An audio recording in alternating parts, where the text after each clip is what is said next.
Hello everybody, welcome back to the channel. Today is a new squat and shoulder press video, but we're really focusing on the squat here. This is from last week. It was about Wednesday, whenever that was. Today's Monday, June 8th. So in the video for squat, we're not military, shoulder press, whatever. Like I don't really go up to top singles or that and go heavy, but I do progressively overload.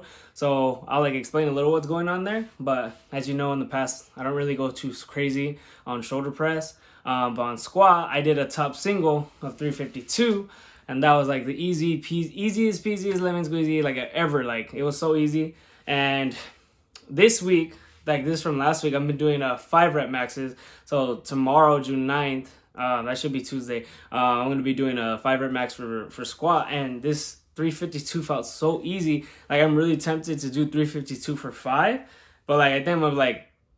I'm gonna leave my ego at the door a little bit and probably go lighter, obviously, even though I could have done 3 because this was like the easiest top single I've ever done in my entire life for any lift. And just pretty much show that, and then the back offs I do, which is 308. It would be 3 sets of 5.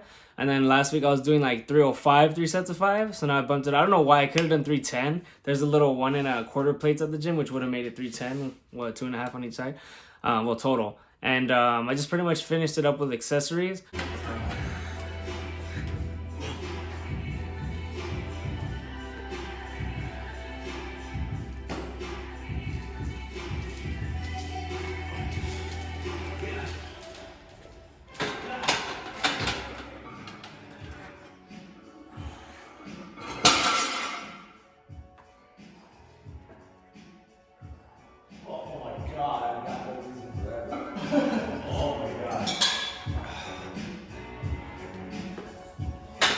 See what I mean? I could have easily done 3 right there. Like that was an easy 2 more in the tank.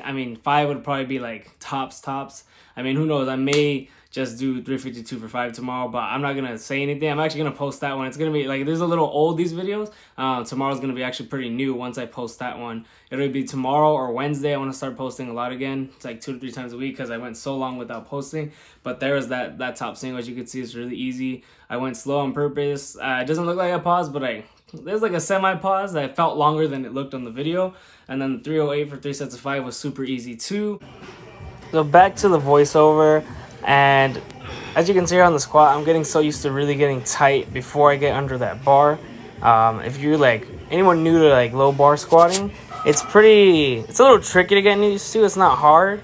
That's me doing the 308, 3 sets of 5, and it was real easy. But I think if the bars, if you're doing this and you have the bar too low on your back, which is what I did before, it can be hard to keep it tight. And there's it happens to guys where it rolls off of their back, or it moves, and that can happen if you go too low. And sometimes I do go too low because my torso is so damn short, or just so I get too under the bar. Some people do mid bar or low bar. I don't know. You kind of gotta get comfortable, and that's really something you gotta find with experience. But the weights change. There's not 2 red 25 55 pounds anymore because I was switching weights with my friend, and it's just so much easier to do it like that. I think he was using the red and the blue, so it's just easier. But it's the same exact weight, 308. And like I said, I don't know why I didn't do 310. I wasn't thinking of putting those 1 1/4 pound plates. But yeah, I'm gonna do the 5 rep max tomorrow, and I don't know. Like I was saying, I really want to do the 352 for 5, but I'm probably thinking of doing 335 or 342 the most, and it's gonna be 3 rep max next week after that, and then 1 rep, not 1 rep max, one top single, and then eventually I think I'm probably gonna max out after that. Everyone's been talking about Jeff Cavaliere, Athlete Next, and his fake weights, which is I'm literally appalled by that because I used to be a huge fan of Jeff Cavaliere, and then I stopped kind of watching his videos. Not because I got bored or anything, but I just kind of stopped watching anyone's videos because I got busy with school, busy with life, busy with working out, busy with everything, just being in traffic all the time because I live in SoCal. But what I think about it is I can't believe if it's true. I know everyone's saying his weights are fake. If that is actually true, maybe there's a chance it's not true, but let's just say it is true because everyone's saying it. And if I say it's not true, then I'm automatically defending him and I become a fanboy.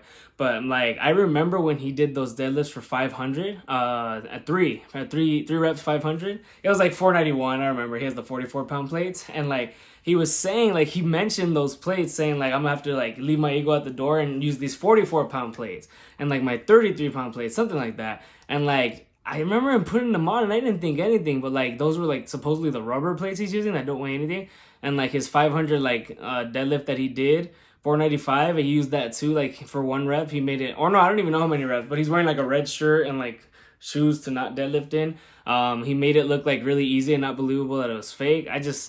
It's so crazy how like people have to, like, 2020 is the worst start to like any year, like in my lifetime. I don't know about the history of like from 1900 to 2020, but it's like honestly like one of the worst starts, like because World War II wasn't the start of the year. It was like, well, for us it was like the end of the year, Pearl Harbor and all that, but like just in general, like the start of this year was like, man, like this whole pandemic.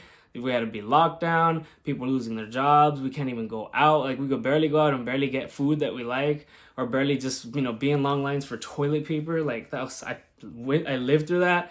People are not gonna know what that's like. In 20 years, they're gonna think we're joking, we're gonna think like, oh, we're exaggerating. And then like for me, a big one was Kobe dying. That was like before the lockdown.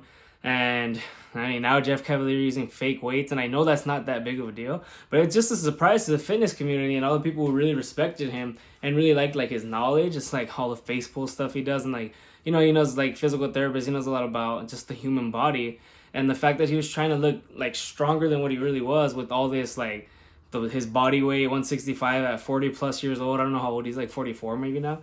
It's just like, it's unbelievable that people have to do that. And like, he's not the only one. I mean, there's other people, I'm not gonna say their names, but other people have like been accused of it, and it's just like unbelievable. Like, why don't you just say it's fake? And like the fact that he was doing like 315-pound pin press on bench, like I don't think I saw that video, but if I did, like now that I see, he did make it look really easy. And like guys that weigh like 255, like almost 100 pounds heavier than him, would struggle with that. Like it wouldn't look as easy as he made it look, and it wouldn't be like all bouncing so fast off that pin. Like if you've done pin presses, it's not like a bam touch and go. It's just hard because you're stopping on something that's not your chest.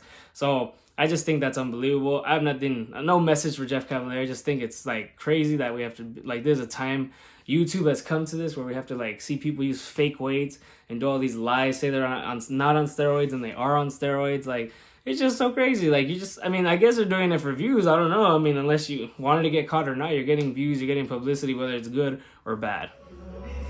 So as I said, it was squat and overhead press day.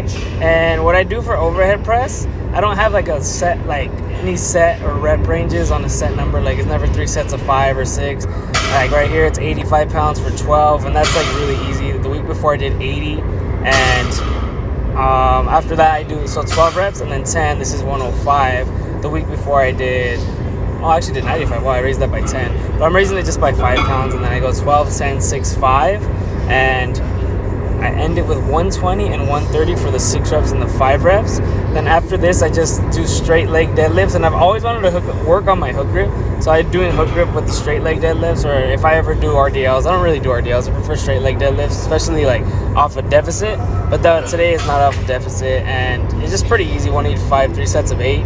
Throw in some rear delts and some side delts in there because it is a shoulder day, so I want to work all 3 heads of the shoulder. And pretty much everything I do is just the opposite. So I did quads and I'm doing the hamstrings like I've always mentioned.